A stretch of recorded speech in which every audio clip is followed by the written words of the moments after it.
you've asked me to present the paper, and this is the paper. It's under review currently in a journal, but an earlier version of this paper is available on SSRN if colleagues are interested in reading it.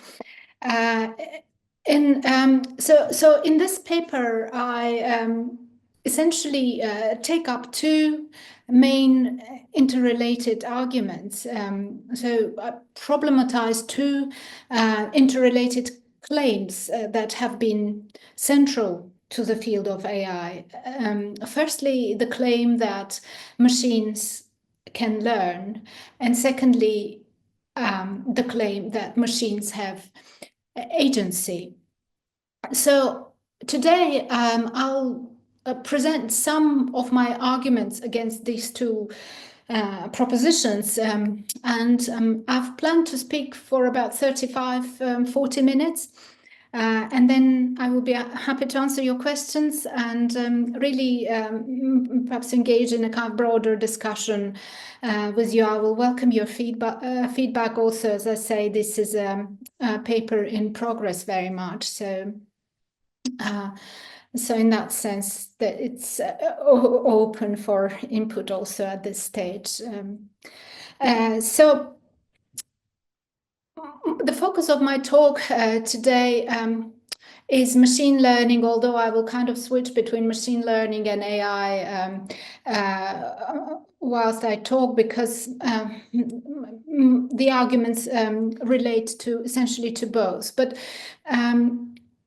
as we know, AI is not a set of technologies, although sometimes it's presented as if it's this single monolith thing. But some have called it an archipelago of technologies, approaches, methods, each of which is grounded in a different paradigm or targets a specific problem domain, for example, perception, planning, communication. So this map here was devised by Francesco Correa back in 2019. So no doubt it's already outdated because new approaches and methods are emerging all the time. But it is still useful, I think, to illustrate the idea of the multitude that is the AI. So the focus of my talk today, as I said, is on machine learning, which is a subtype of AI.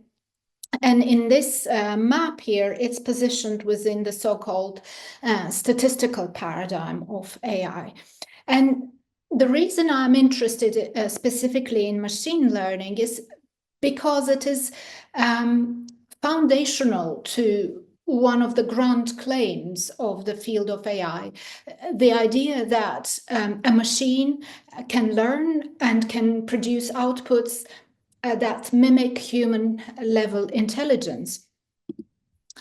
Alan Turing, who is one of the founders of contemporary computing and the field of artificial intelligence, has formulated this prediction here in his 1950 article called Computing Machinery and Intelligence. And this prediction of Turing has become reality today, because today we speak of thinking, intelligent, learning machines. This is very commonplace and has become deeply ingrained in our lexicon. So a fundamental question to my mind that arises is regarding the nature of machine learning algorithms. Are these algorithms merely engineering artifacts, or are they agentic entities capable of learning? And of course, in the field of AI, there is a long-standing conception of humans as computational architectures, and as Marvin Minsky said, meat machines. And this perspective seeks to posit humans as merely a type of computational entity, but interestingly, at the same time, imbuing algorithms with agency and a human cognitive qualities. So we observe here a kind of a curious inversion in which technology is routinely anthropomorphized through the application of uniquely human attributes like learning, intelligence, to describe the functionalities of machines, while humans at the same time are technomorphized or machinomorphized by being depicted in mechanistic terms. For example, when we misnomer human learning and development as reskilling, upskilling, or even rebooting and upgrading. So in my reading of the literature, this tendency to anthropomorphize machines while technomorphizing humans are very powerful kind of strategies within the discursive regime that surrounds the development and marketing of artificial intelligence. And so whether this is intentional or unintentional, but this linguistic inversion in a way blurs the line between humans and machines, between consciousness and between mechanism, and ends up kind of fostering this a notion that minds and machines are indistinguishable. And this trend of portraying humans and machines at best as equals and at worst with humans as merely cogs in machine-run systems is exemplified in the emergent concepts and notions such as human AI collaboration, hybrid intelligence, mutual human-machine augmentation, human in the loop, and some have even framed humans' use of AI as a form of cross-species companionship. And so to go back to the question of whether machine learning algorithms are merely engineering artifacts or whether they are agents capable of learning, I think to address this question, we need to be clear on what we mean by agency and what we mean by learning. So in my talk today, I'd like to sketch a response and first we'll argue that machines do not learn, and second, that machines do not have agency. But given the format of this talk and the time constraints, the discussion will be rather sketchy because, this has two vast topics, and hopefully it will still be informative and meaningful. And I'm currently working on a book project, a monograph, where I'm looking to address these points more comprehensively that I can do now or in this particular paper. And so in computer science, the term machine learning refers to a category of algorithms that are designed to apply specific statistical tests to large data sets in order to classify and cluster this data, to compute correlations within this data, to identify patterns or predict patterns in the data, and then to enhance the performance of these algorithms in a designated task over time. And machine learning algorithms are said to be intelligent and learning because their underlying predictive statistical analytics is automated, which allows them to function without constant manual programming. So if we were to look at how AI learns, and I'll provide a very brief and non-technical overview. And if there are any technical specialists among you, please forgive my rather simplistic summary, but I think it will do for the purpose of the discussion today. And currently, there are four main types of techniques of machine learning. It's supervised learning, unsupervised learning, reinforcement learning, and deep learning. And there are various other subtypes, such as semi-supervised, weakly supervised, and many others. These approaches are emerging all the time. But I think this simple typology will do for our purpose today. And so in supervised learning, Essentially, the machine is presented with a massive data set of pairs of input and output examples. For example, a photo of a blue bus that is paired with the label bus, and then the algorithm learns to predict the output, which means the appropriate label from similar, if not identical, future input. For example, a photo of a red bus. So the data sets that are used for supervised learning are typically labeled by humans. Supervised machine learning is superficially similar to native language acquisition among humans, when children learn concepts by observing objects and phenomena and being repeatedly pointed at and named by adults. Unsupervised learning involves the machine linking inputs and outputs, but without explicit labeling by humans. Instead, it infers patterns among a large number of input examples through a statistical computational mechanism called clustering.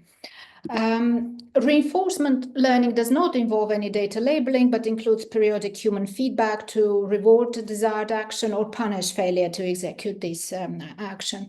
An example of this is a chess playing algorithm, which receives feedback on whether it has won or lost, and then the algorithm is programmed to use this feedback to identify which of its actions prior to reinforcement are to be attributed to the feedback received. So it's programmed to change its future actions to achieve the outcome for which it was rewarded originally.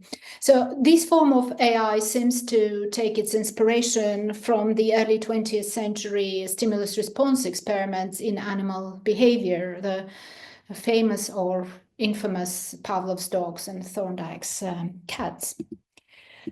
And finally, deep learning is a technique through which the algorithm is programmed to draw on so-called neural networks, which are multi-layered networks of mathematical entities called artificial neurons. Pseudo-analogously to biological neurons, these computational neurons activate when input exceeds a certain threshold to detect and clustered, structured, and labeled data by specific distinguishing features that it has, typically without further intervention by humans. And the depth in deep learning refers to the use of multiple layers of simple adjustable mathematical elements that result in computational paths with many hundreds of thousands of steps. Unlike the other types of machine learning, deep learning is characterized by the fact that it is programmed to create new algorithms by recognizing the rules that govern patterns in the big data they process and generating new rules accordingly. And then this technique is a notable example is ChatGPT, where algorithms draw on large language models which are exposed to extensive amounts of human written text to generate new and coherent combinations of existing text by calculating regularities and patterns in which words and phrases typically follow each other in this pre-existing corpora, text corpora. So the technical detail here, I think, is not essential, but what is essential is the big picture that emerges from this discussion. And to me, the big picture is that in reality, what AI algorithms do when they're said to be learning is essentially processing data and information using predictive and probabilistic statistics. It's essentially statistical analysis at scale, or as some scholars, critical scholars of AI called statistics on data steroids. So it is this very limited and narrow conception of learning as information processing that the notion of machine learning is built on. It is this flawed idea that if an entity, in this case a machine, is capable of processing information, then the entity is capable of learning. But although it's flawed, this idea aligns well with the foundational myth of AI, which posits that humans are mere computation and information processing systems. So the core of the AI practice essentially consists in data classification, data extraction, data labeling, and data ordering.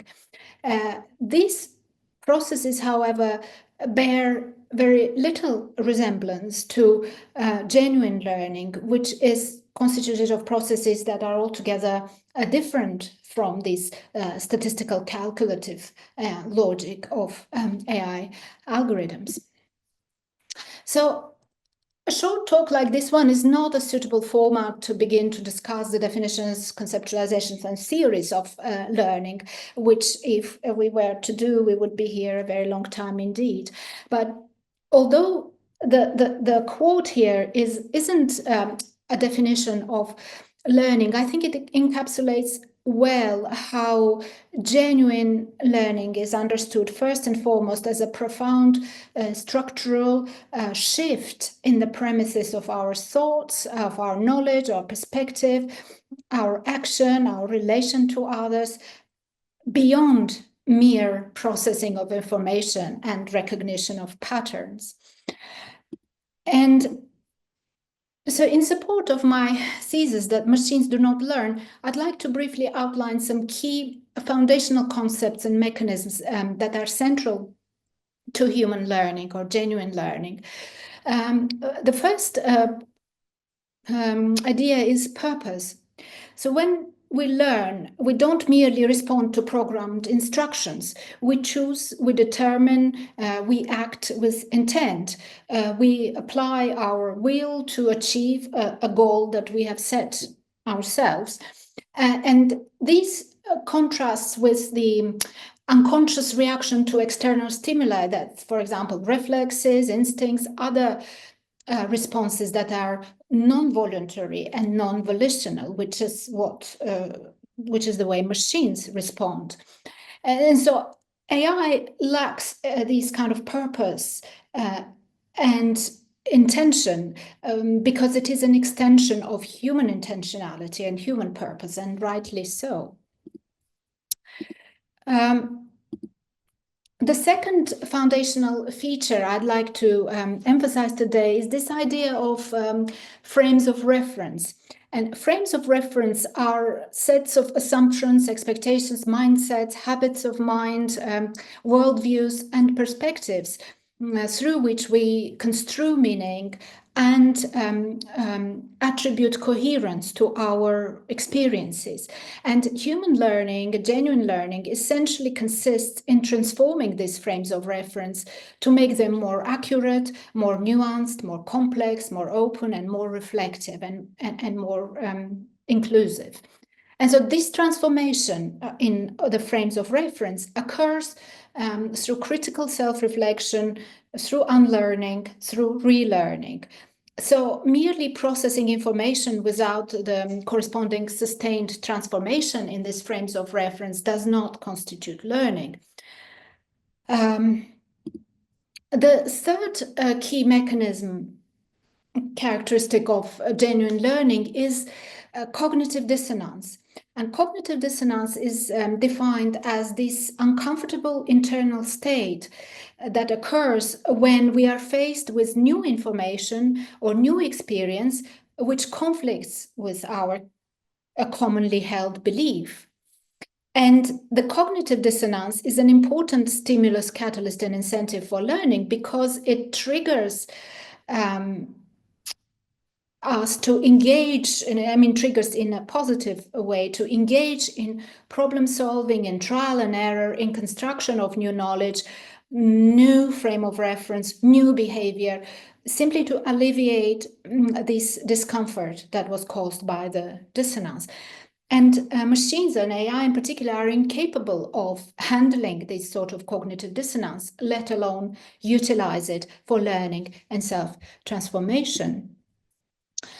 Self-reflection is an absolutely essential learning capability, and without self-reflection, no genuine learning can occur.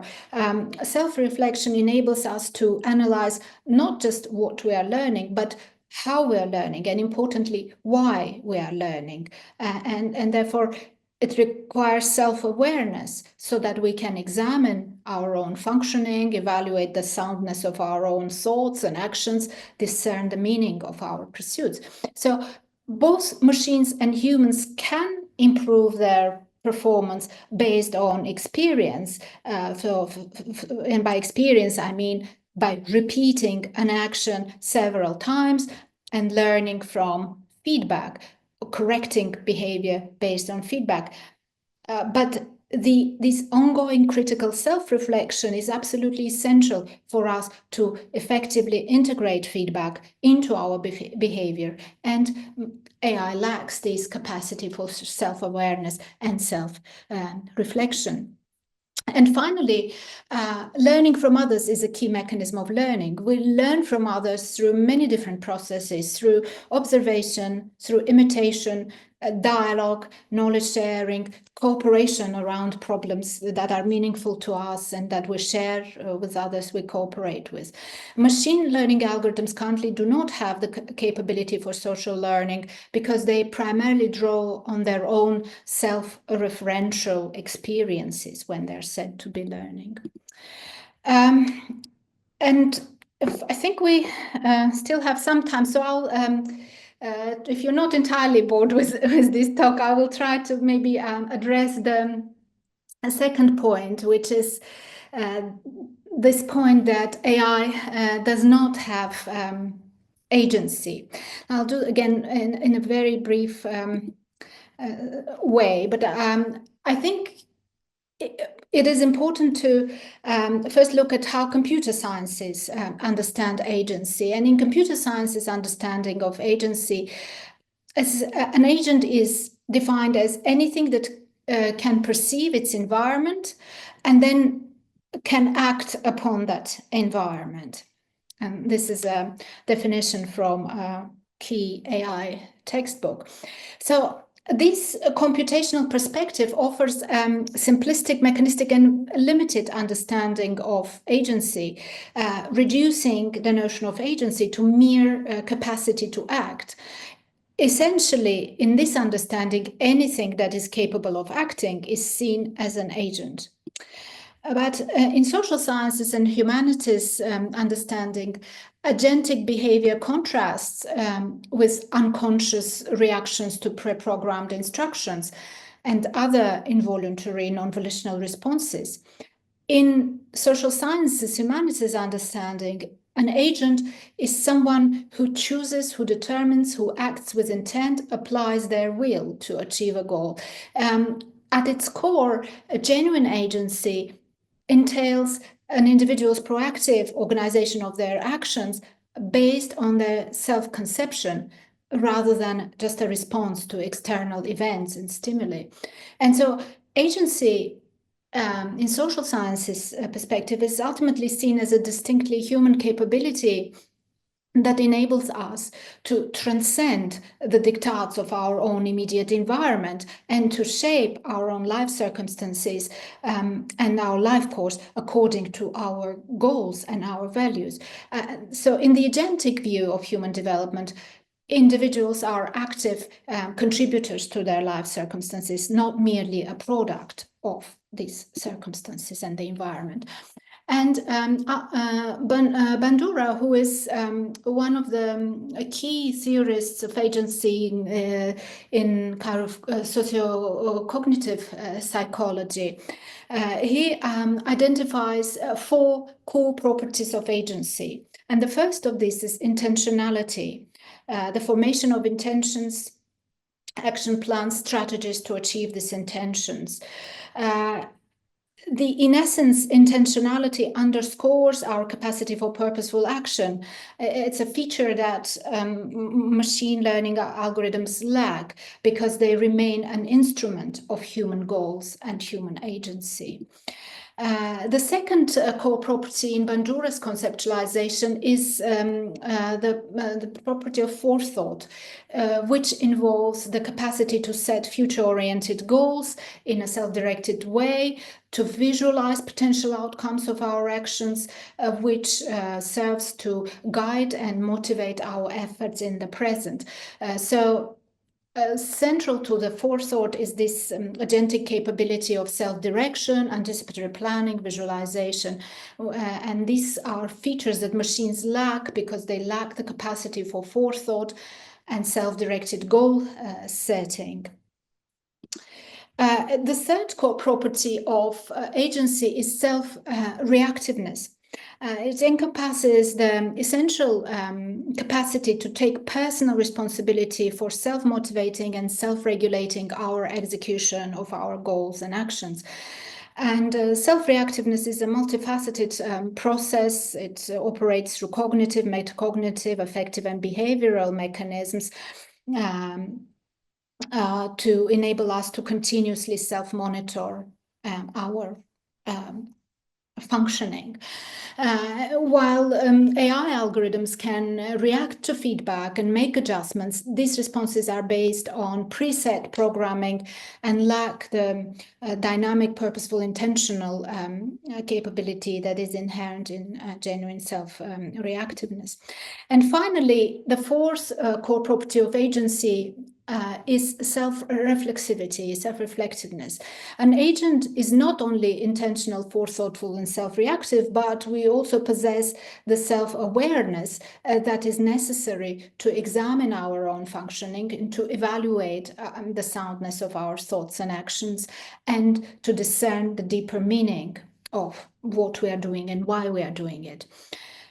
So Bandura emphasizes that this metacognitive capability to reflect upon ourselves is one of the most distinctly human core properties of agency that only humans are capable of.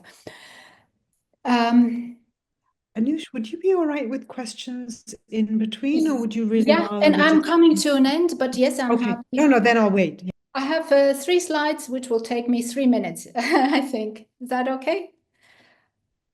Yeah.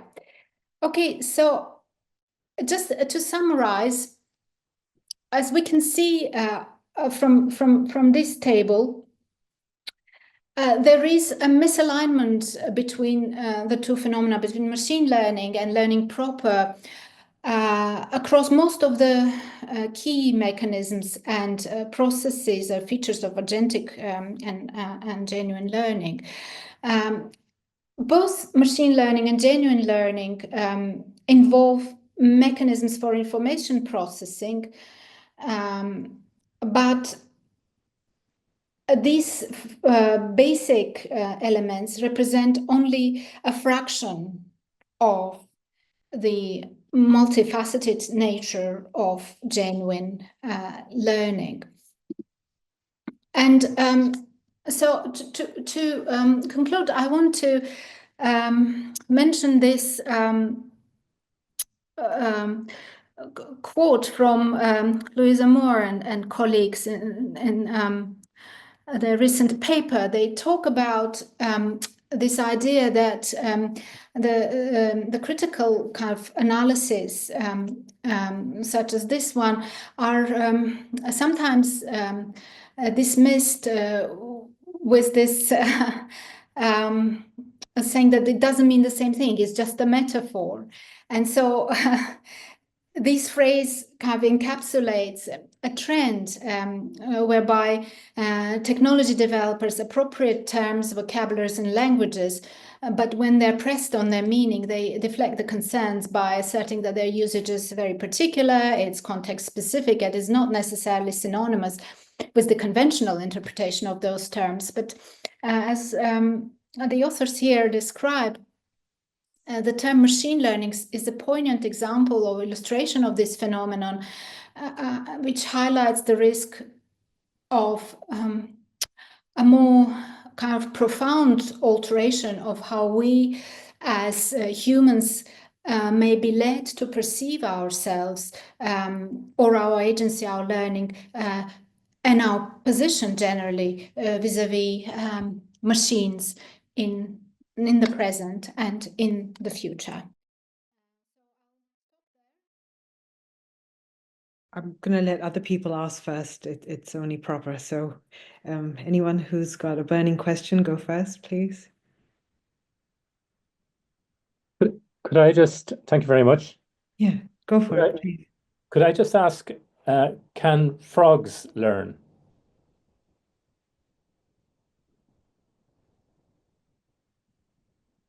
Well, They can learn to the extent that they can acquire the instincts. Animals are generally guided by instincts.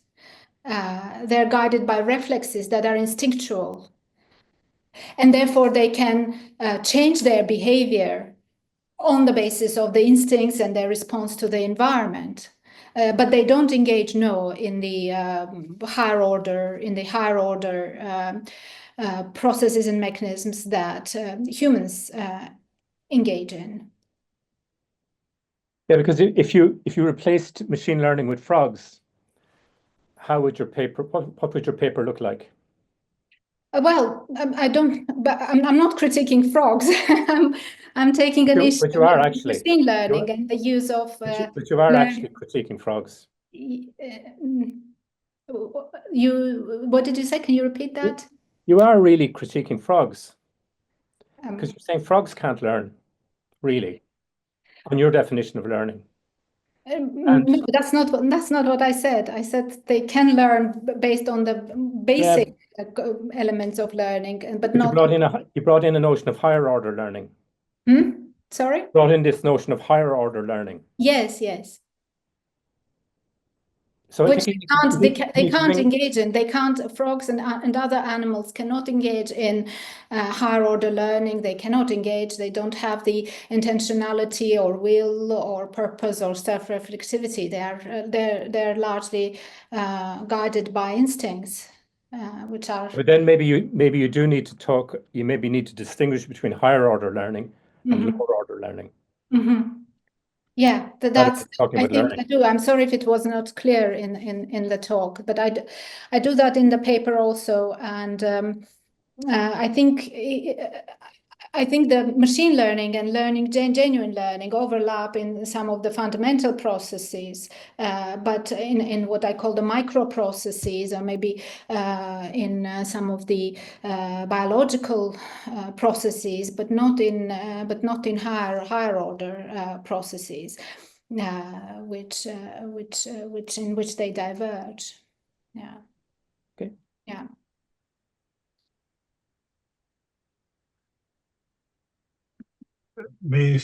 Is it okay if I ask a question?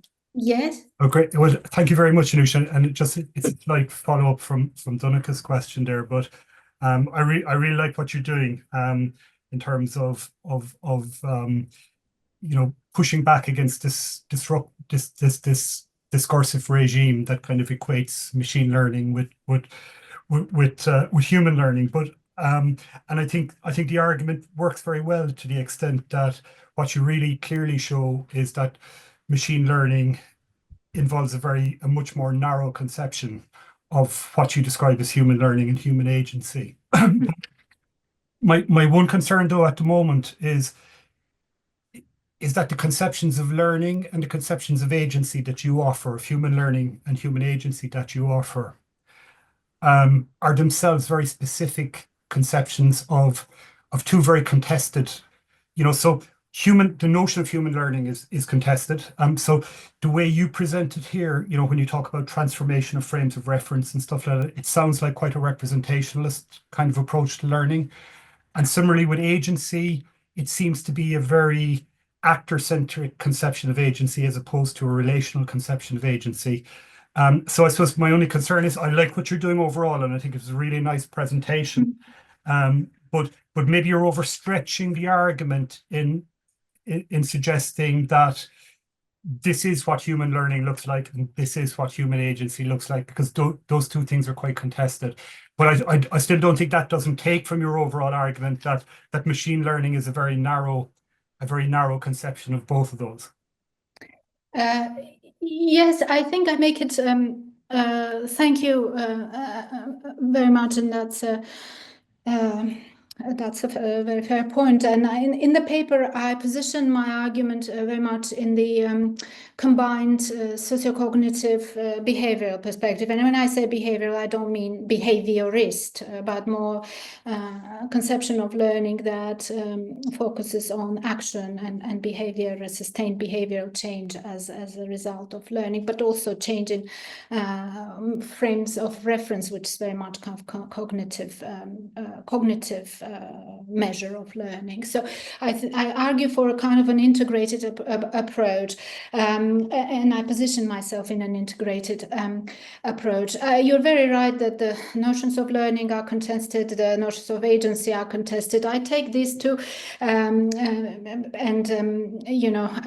because I see them as relevant and meaningful, and I'm sure other people will see them as not relevant and meaningful, and they would argue against them. And I'm very happy if there is this kind of dialogue. But one point that I think, what I take also from your argument, and this is also one of my kind of concerns, where you take up these kind of topics in a essentially a short paper, it's quite challenging, because you can't really treat these subjects to the extent that they and you're oversimplifying, and you're in a way opening yourself up for criticism of being oversimplist.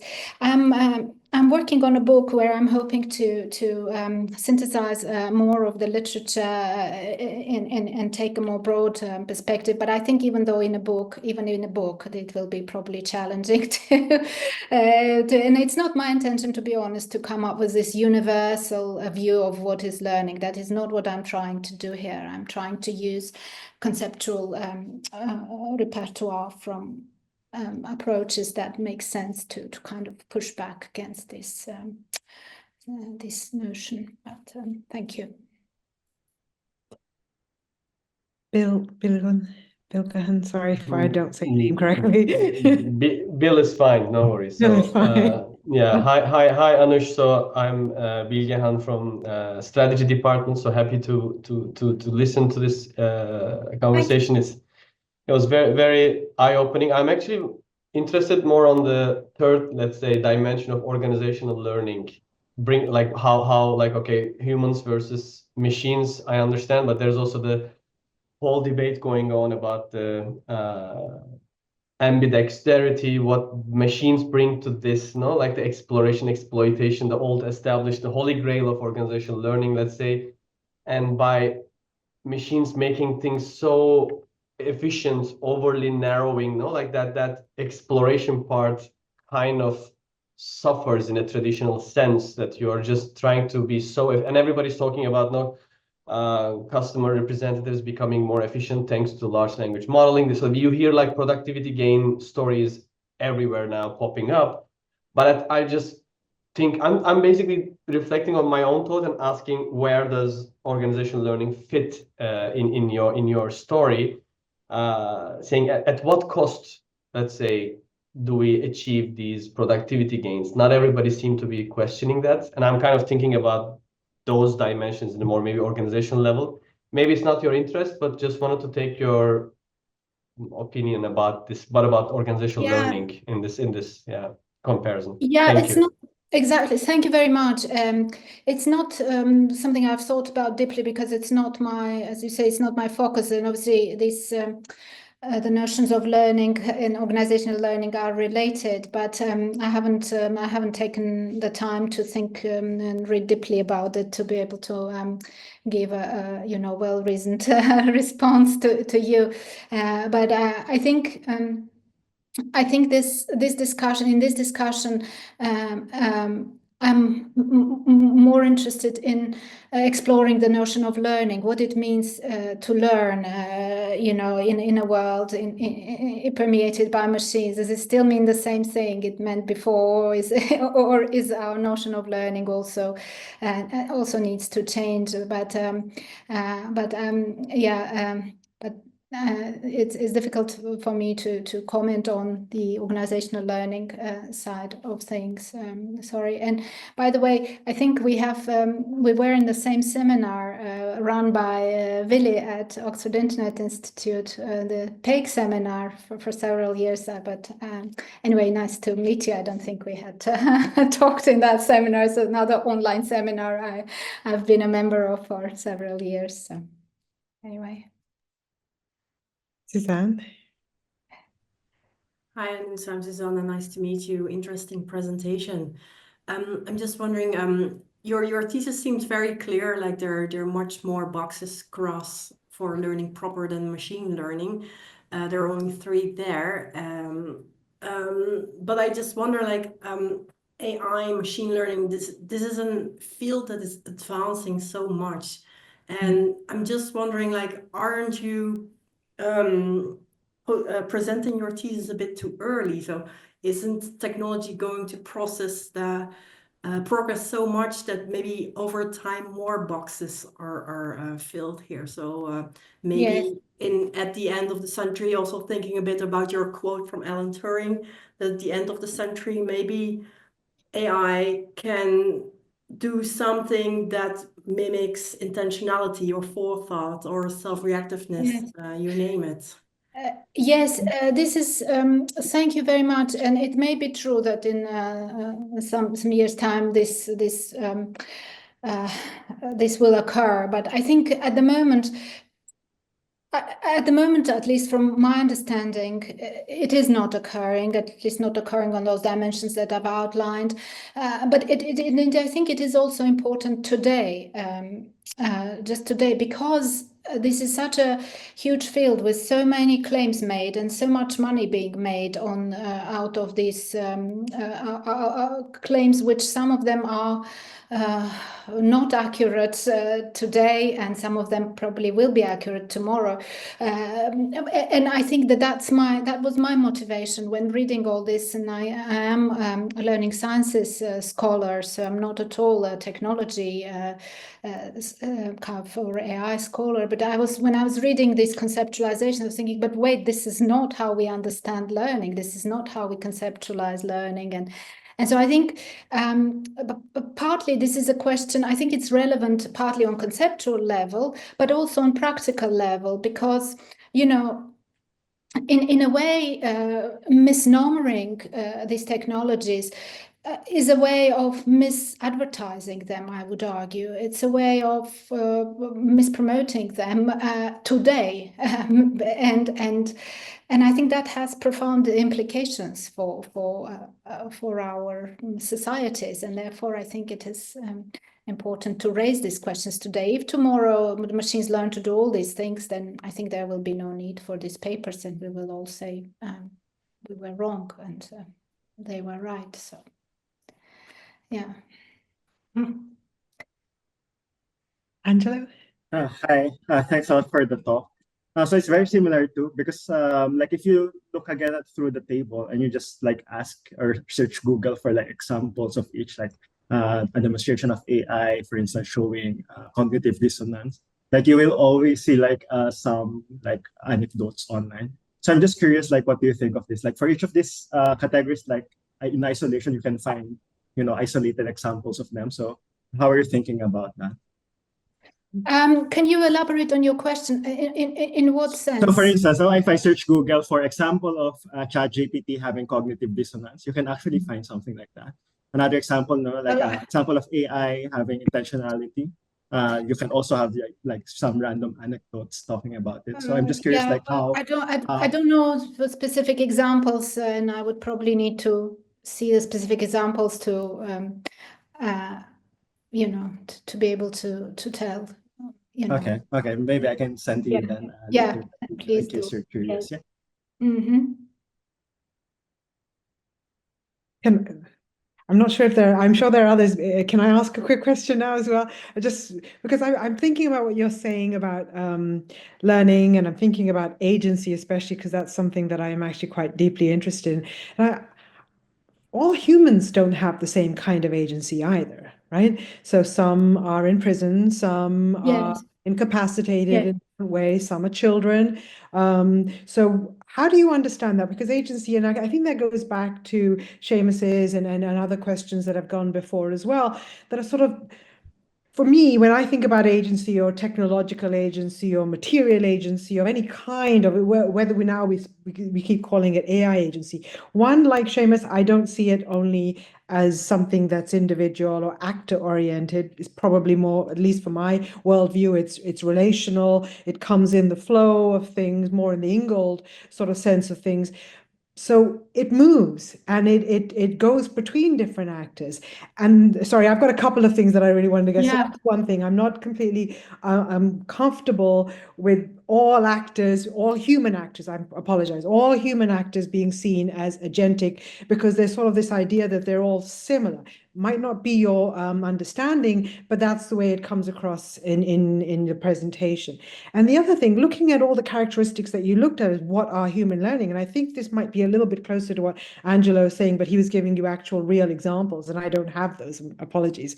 But all of those elements, to a degree, actually do come true for. So it's not that machines do not learn, or machines have no agency. It's what kind of agency, or maybe a more philosophical when. So I'm trying to, sorry, I know I'm just pressing a point here, but I'd love to hear your response on some of these things. Yes, so on the first point,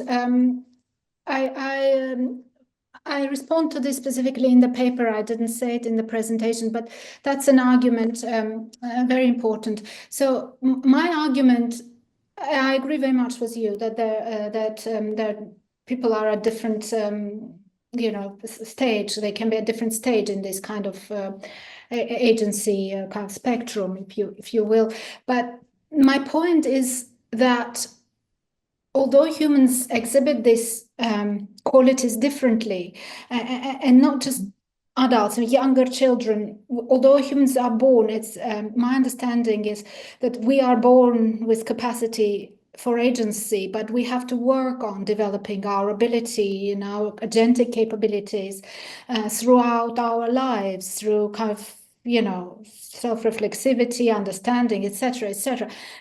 And so in this sense, human beings exhibit different levels of these agency and agentic capabilities. But my point is that as a group, as a whole, humans are capable of exhibiting these behaviors and capabilities, whereas machines, as currently conceptualized, are not. So sorry, this is a bit of a, but I was looking for the specific sentence in which, because this is a point that was made by one of the reviewers actually, and I think that's a very fair point. And sorry, the second point. Yes, I think you talk about so it's not just so it's not you said it's not just that machines don't have agency, but they have specific kinds of agency. I tend to not to think that way. I tend to think that agency is uniquely human quality. It's where we are agentic by virtue of being born humans. It's part of who we are. But there are others, and there's much literature, of course, on this, where artificial agency is, I think Luciano Floridi, for example, writes a lot about this idea of it's agency without intelligence, or something like that. So I think those views are also, so they exist, and I think we, But is it more a linguistic thing? I mean, would another word be preferable rather than calling it agency? And so to define capacity to act, I know that's a broad way to understand agency, but if you don't like the label agency there, would you use something slightly different? Yeah, I mean, I don't know. I haven't worked out an answer to that yet, and it's the tendency now is to see agency as what I have kind of described, and what machines do is something else. And I think because what machines do is something else, then the onus is on technology developers to use the terms that correspond accurately with what they do, rather than kind of borrowing this term and then recasting it in their own understanding. Yeah.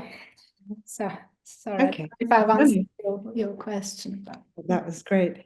I'm not sure. I thought Bogdan had a question, but he's okay. I think it's yeah. I think that was the question I was having. If these machines, they can't learn and have like a weird non-human agency, are they intelligent? Like, why do we use the word intelligence in artificial intelligence? Isn't that like the biggest misnomer of all? It's a Yeah, this is true, and I think I was reading the history of this artificial intelligence as a field, and it makes and one article kind of makes uh, describes the origin of this phrase. This was this Dartmouth symposium where they all got together and decided that in 6 weeks' time they will come up with this artificial intelligence system. And there was some debate about using the term intelligence, but at that point they specifically used that term because they wanted to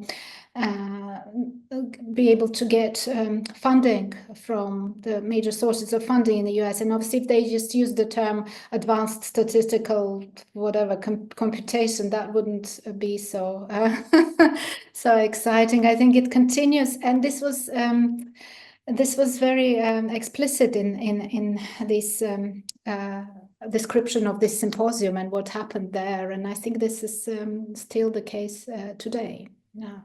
Fascinating. Thank you. Yeah.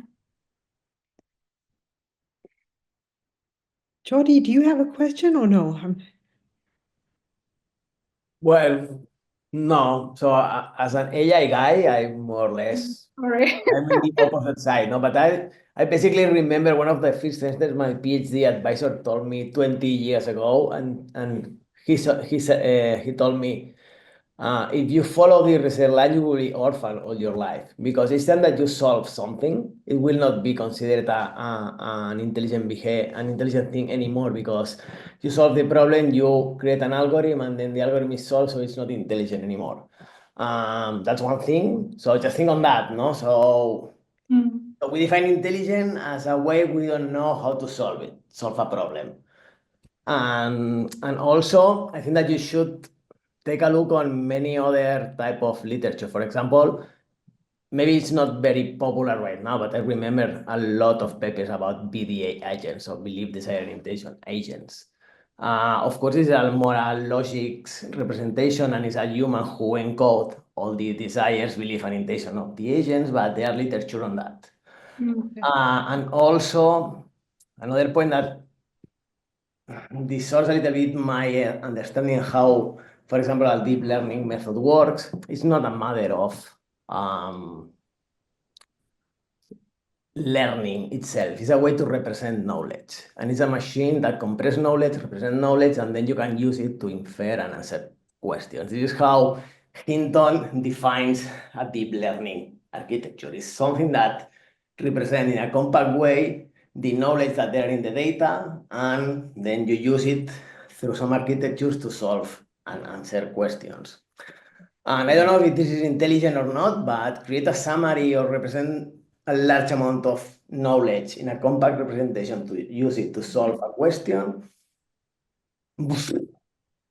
I don't know. My son is 15 years old, and I'm still learning, helping him to how to create a nice summary when he wants to study, no? No sé. I don't know. Okay, I will thank you. I will look into those literatures that you've mentioned. Yeah. Or, for example, talk about social learning. What federated learning does? Federated learning is a set of institutions that create a model, and then they exchange the model and create a joint knowledge representation and a complete model using all the data without sharing data. So, I mean, this is not social in the sense that we understand as social in human beings, but it's some kind of social activity because you are sharing things. Or, for example, knowledge distillation. No, there are hundreds of papers about knowledge distillation, or teaching a student how a complex model helps another one that is a simpler one to solve a task. This is social, I don't know, but it looks like, I mean, of course, it's an engineer who creates that kind of social interaction, no? But if you think like, if you assume that, hey, a model is something super complex, and you cannot understand it, you can define it as a complex system. So Anderson in the 70s defined a complex system as something that you cannot do research on it just by sampling because it's something more complex, and this complexity makes that arises some new patterns or new things. Well, this is physics, and it happens many times in physics, so why not can be happen in a machine learning model? Yeah. And I think someone told you that maybe these kind of claims are too early. And maybe it's true. No, I think it was Susan who basically claimed that you are too advanced, but maybe that's one of the point. No, we are still trying to things, and also at least no one in my area like AI. We always have a clear difference between what we call weak AI and strong AI, and no one is claiming that ChatGPT is doing strong AI. At least we are not doing that. Managers or anyone who is out of the area could do it, but not us. If you, that's more or less my ideas, short ideas here. Thank you.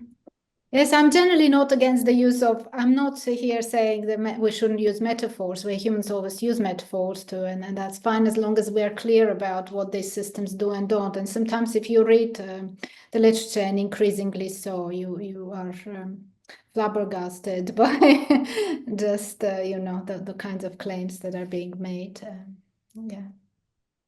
Yeah. So here at Esade, I heard claims such as the next Nobel Prize in chemistry will be an AI system. I heard that, but it's not from AI people. Yeah. Okay. Yeah. So we are not agentic on that sense. Anoush, can I just ask, what's your motivation for this study? Is it pushback against some of the dramatic language that we see in management scholarship, especially as to how wonderful AI is? I mean, what's driving you? Yes, you're a learning expert, and of course that in itself is creating, you just don't enjoy looking at things that are being called learning, which for you are not. But I'm also wondering about your motivation. And secondly, in your book, especially because you'll have a lot more space, will you look at learning from different perspectives? So you've sort of given us a definition. You're very clear. I think you called it socio-cognitive or some phrase of that sort. So it's narrow, very, very useful, but you're looking at one frame of reference almost from a certain body of literature. And yet there are other variations on learning itself.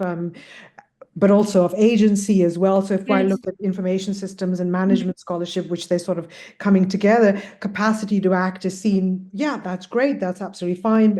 And it's also true for Amir Bayer's work, right? About agency. Of course, he's talking about human agency, and then he breaks it down into very similar characteristics, as you've just sort of mentioned, especially he's focused on intentionality. But it's one of those hard things to focus on, isn't it? I mean, how do you know what somebody had an intention? Because reflexes, sorry, but Yes, too many things no, there. true. So that's excellent. I mean, thank you very much. And yes, to start with your second question, yes, in the book I'm going to attempt a kind of a synthesis, a kind of a synthesis of literatures on partly on learning, but mostly on agency. I want to look at how agency has been viewed and also try and synthesize that literature, looking at not just social sciences, but also praxeology and some of the ethics of technologies and classical agency theories like sociological theories of agency like Anthony Giddens and others and so on. So that is a part of the intention, and also in terms of the learning.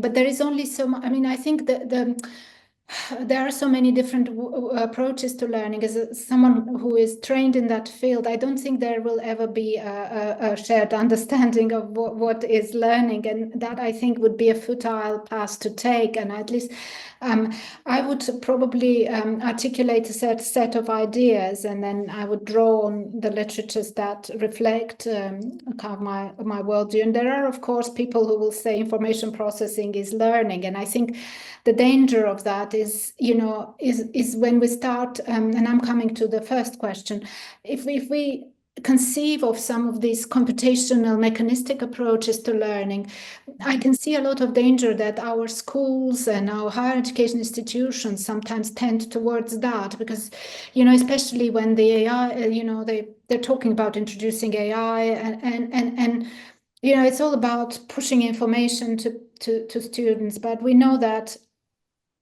just by being presented with information, people do not learn. And I worry that when these tools are used at a mass scale, we're going to end up with a very different notion of learning that builds on none of these ways. And and surely in some institutions of learning, these kind of fundamental deep ways of higher order levels of learning will be sustained, but in other places where the majority of human children will learn, that those will not. And I think that is also a danger, because we are kind of shifting our understanding of learning. If this is learning, then in one generation we will think of this as learning, partly because the technology discourse is so strong, and partly because the Silicon Valley, which my issue is not with computer scientists as such, but with people who promote the particular view of technology for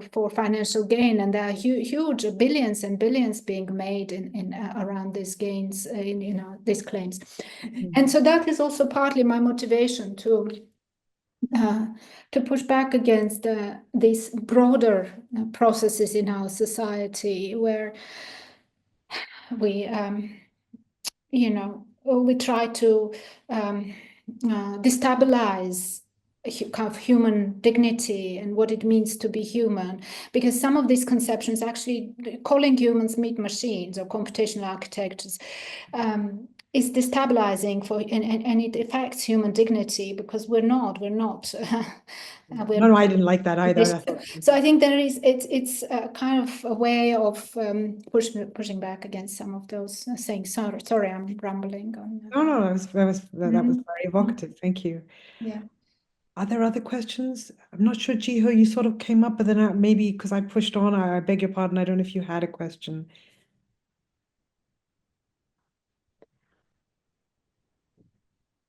No. Okay, cool. Well, I'm not sure if there's any, I'm just doing a last check, because the thing is, I really like your work and I love what you're doing on agency, and I'd love to have more conversations with you, because, okay, I come from information systems as a field, and for me, it's always been interesting to see what is agentic. So I know you would take complete, you would probably not appreciate anything of what I've been working on in writing, and that would be completely acceptable as well.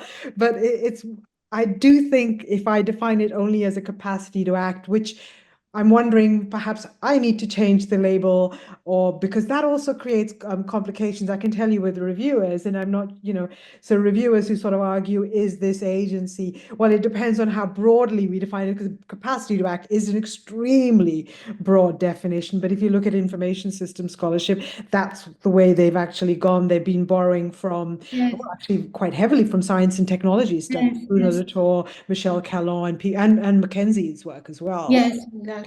And I very much appreciate that perspective, because I am in an information systems department at CBS, the Department of Digitalization at its core, information systems.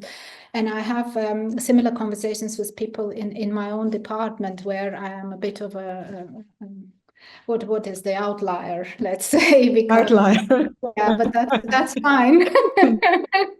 So I'd be very I think it's important to have those. Yeah, I'm very happy to find out more about your work, and also I'll if there's any specific paper you would like to share, I'd be very glad to read it. Oh, I'll be happy to. Yeah, I'll do it offline in an email with you after. But yeah. Any other questions? Any comments? We still have time, but we don't usually have to go all the way. We don't usually actually go all the way to the very end either. But if not, I just want to thank you again. Anoush, it was so interesting. And there's so many things in my head that I can't even probably put into a very articulate way to actually ask you properly. So happy to follow up on the conversation later. Thank you very much. No, not at all. Okay, so thank you very much. Thank you for the audience as well for showing up. And I know Yeah. that people have like so many other things they can do on a Wednesday afternoon, or depending wherever you are in the world, what time of day it is. But so thank you. Thank you Thank to you very much. And Christine. thank you for challenging me and asking me challenging questions. Oh, it was great. It was great fun. Yes. Thank you. Okay.